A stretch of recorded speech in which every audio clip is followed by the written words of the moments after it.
In this video, I'm going to be sharing you my scalping session. We're looking at S&P 500 mini futures. The time frame is 2000 tick chart, and I'm going to be relying on pure price action alone. Based on the price action, I can see that the market is in a bullish uptrend. So I have identified a nice uptrend working higher. Big channel, a lot of price action, a lot of bars. So market is very, very volatile. But at this point, I'm only focusing on long opportunities at the key entry point, and I'm not even thinking about selling. So let's see what market does. Right, traders, I'm resuming the video because I just took a new low first entry short, second entry short feather right here. It happened so quickly. I barely managed to get my orders. I had to increase my target profit. Stop loss goes one tick below the single bar. I'm scalping for 14 ticks. Okay, we got film, so I'm going to move my stop loss to break even because everything that's going to happen now is just a bonus, and I'm going to explain in a minute. Okay, so now I'm going to resume the video. It's been a little bit hectic because everything is happening so fast. I'm measuring the bars because the bars are really big, but we had overshoot, and the reason why I redrew a brand new uptrend like this because the big one simply felt too wide and it didn't feel like there was overshoot because we were going sideways for so long. This is sideways price action, and this feels like a brand new uptrend developed on its own. It is super strong. This is not overshoot, this is brand new uptrend. So I'm still respecting this. You have a new high, first entry long, second entry long. So you have a second entry long here, which honestly you can consider great single bar. EMA held once, twice, but I was waiting for something better because we had overshoot, potential overshoot. Your stop loss was still okay, so you just have to ride this out. Then you have a felt second entry short here that I took. Stop loss one tick below the single bar, and then additional high low, and EMA is holding once, twice, three times, four times, and I expect new high to be tested. So I jump on here, small scalps worked. The runner is going to be just a bonus, strong uptrend. And this is the key entry point. I scalp for 14 ticks because the bars are much bigger. I don't want to take only 8 so I can give back in case I have a losing trade. So I have to scalp more because the market is more volatile. I have to adapt. Okay, we had another mini first entry long, second entry long. Problem is, I was worried why we didn't make new high on the first go. You'd expect strong push to new high. So I didn't take it. It's only 2.75, so it is a small risk. So you can consider, I didn't take it. I was a bit worried that why are we not making new high on the first go? So it's a shame I didn't take it, but we have a breaking new high, although I'll be watching for potential spike in the channel just in case because the market looks so strong. But as of right now, breaking new high, and I gotta be patient now. Okay, so market keeps going higher. I was looking for some spike in a channel like this, but everything keeps getting overshoot. So there's possibility there's some bigger channel, something like this, or we have some nice market geometry here. Can maybe use it to like draw something like this because we keep working higher, so this is my thought process. After breaking new high, there was not even correction. We instantly continue working higher, so the trend remains. Now I just need to be a little bit patient and find the correct channel. This was easy channel to follow, pull back to the key entry point as you expect, and now I need to really focus on identifying the correct channel. But it looks like there's some bigger, broader channel because we just keep going higher, after breaking new high. We have another new high, first entry long, second entry long, but it triggered above this bearish doji, so I'm not going long. Also, this is a spike into EMA and we can get new low. Feels a little bit too overdone because we've been working hard without a pullback, so I gotta be careful. It's getting a little bit too steep, but the single bar was bad. Now for the EMA, spike down, so I'm careful. I was considering mini second entry long, but we're not EMA. We're floating far from the EMA. Had we formed signal bar close to the EMA, I would have considered, but I just don't like the fact we're not full at the EMA, so I can't take it. There was a felt second entry short, but we broke below EMA and we pushed too far. I was looking for mini second entry long, but I simply need something closer to the EMA. The structure is still bullish trend. Alright traders, I'm gonna wrap it up with my one trade. This is the overall structure for today, and today is a great example how disciplined you have to be as a price action trader. What I'm talking about, well, this is the structure we started with. We had a spike down and we had a spike up. Now the uptrend played out, but we saw that there is mini spike and channel pattern that had overshoot, which means we can have stronger pullback in the opposite direction. Pullback indeed happened and we pushed back above EMA.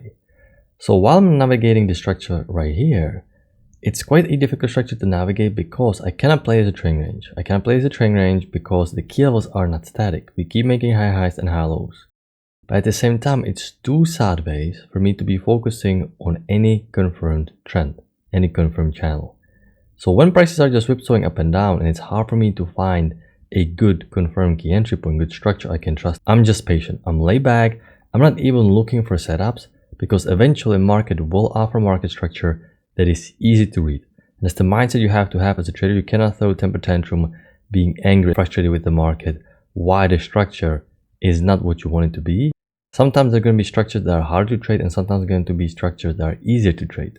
Your job is to remain patient and disciplined while the structure is unclear. And when the structure becomes clear, then you have to attack and then you have to take advantage of the easy structure. So we continue to go sideways, another spike, potential channel pattern. There was decent for second entry short here at the very beginning of the session, but I don't see any good easy setup. You can only take double trap because we just did a breaking new high. The spike in the channel is a secondary pattern. No good setup here. Once the spike in the channel here gets confirmed, we have overshoot, 2 legs down, new extreme, and market keeps pushing higher. Now, I was watching initially a channel like this, big channel like this. And today was basically about identifying the fact that this is not overshoot. Instead, this is a brand new trend on its own.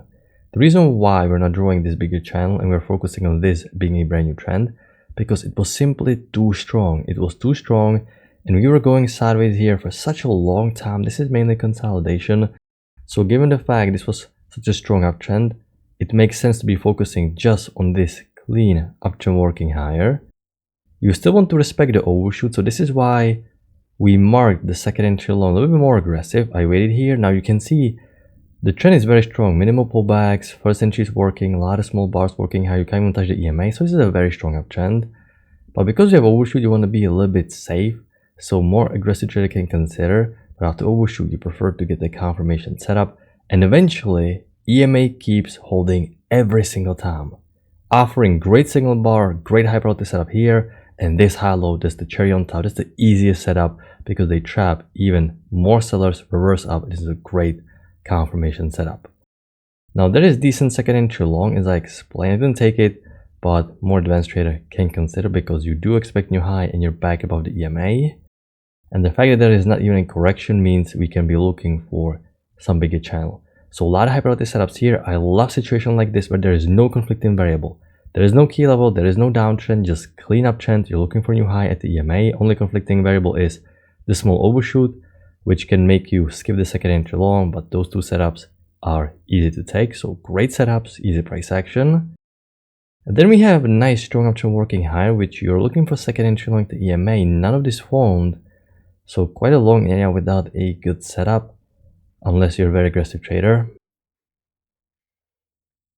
Spike down, no entry here, congestion, horrible signal bar, snuffle at the EMA. I decided to even mark this fell breakout, visual 2-leg pullback, 1 leg down, break, second leg down. Fell breakout out of this consolidation, and the uptrend is new high. But we've been going higher for quite a long time, and you never know how strong the pullback is going to be. So it is a little bit more aggressive, more advanced trader can consider, because the safest prediction that you're going to test the new high is the push above EMA. That's how you know the correction is over and you're about to test the new high. I don't really see no good setup here. You broke below EMA. This was a tempting mini second entry long, but simply not full at the EMA. You know, I can't take it because I'm following the rules here and it saved me. So I can't cherry pick and I have to be patient here. You are not full at the EMA. But prices kept going high. We have a new high, first entry long, second entry long, great setup. I was even looking for a wider channel in play, but you know, this is a second entry long, strong uptrend. It's going to work for a scalp. This entire area was quite unclear because we traded up almost 200 points. So you don't really want to look for short opportunities prematurely. But at the same time, the market is not bullish. This was the last uptrend that basically gave up. I was hoping for this uptrend to kick in, but once you have overshoot and you're back into trading range, okay, you have to throw in the towel. There is no bullish bias. We're just right now correcting with a bearish bias. So there's a new low first entry short, second entry short. So it has the new low of this downtrend. We ended up having stronger downtrend develop. Another overshoot, a lot of overshoots today. Not surprising when market is really volatile, prices are whipsawing. But after overshoot, you can get a break or reversal. Uptrend breaking new high. And the market now is expecting to test the new extreme. So you can see you're navigating the price action trend line rule. Although I don't see any good setup. New low was made, downtrend played out, Uptrend working higher, second entry low, new high, reversal working lower, but it's a bit too late now. This uptrend was super easy, super great price action to navigate. And just a reminder that just because market is whipsawing up and down, it doesn't mean you're going to throw in the towel and you're going to get angry. That is simply part of trading. Okay, I wasn't even looking for setups here. No good setup, but eventually market ratted up higher and it offered you a lot of good opportunities on the way up. So that's part of trading. You have to capitalize when the structure is easy. That's when you make all the money. So I hope you had a good trade. I'm going to wrap it up and I'm going to talk to you next time. Good luck with your trading.